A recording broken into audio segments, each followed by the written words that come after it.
தேவனுக்கு மகிமை உண்டாவதாக. ஆண்டவராகிய இயேசு கிறிஸ்துவின் இனிதான நாமத்தினாலே பிரசங்கி 11வது அதிகாரத்துல பார்க்கிறோம். 7 பேருக்கும் 8 பேருக்கும் பங்கிட்டு கொடு. பூமியின் மேல் என்ன ஆபத்து நேரிடுமோ உனக்கு தெரியாது. கர்த்தர் நம் கையின் பிரயாசத்தை ஆசீர்வதித்து இருக்கிறார்.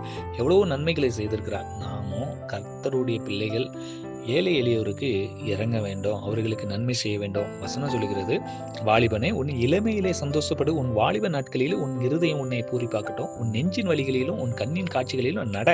ஆனாலும் இவையில் எல்லாவற்றின் நிமித்தமும் தேவன் உன்னை நியாயத்திலே கொண்டு வந்து நிறுத்துவார் என்று அறி. நம்ம செய்கிற நன்மையானாலும் தீமையானாலும் கர்த்தருக்கு நாம் கணக்கு கொடுக்கணும். இன்னும் வசனத்துல பார்ப்போமானா, ஆவியின் வழி இன்னதென்றும் கர்ப்பவதியின் வயிற்றில் எலும்புகள் உருவாகும் விதம் இன்னதென்றும் நீ அறியாது இருக்கிறது போலவே எல்லாவற்றையும் செய்கிற தேவனுடைய செயல்களையும் நீ அறியாய். கர்த்தர் நமக்கு எவ்வளோ நன்மைகளை செய்திருக்கிறார், எவ்வளோ இக்கட்டான நேரங்கள்ல உதவி செய்திருக்கிறார். நாமும் கஷ்டப்படுறவங்களுக்கு நன்மைகளை செய்யணும். கர்த்தருடைய பிள்ளையா ஜெபிப்போம். ஆமென்.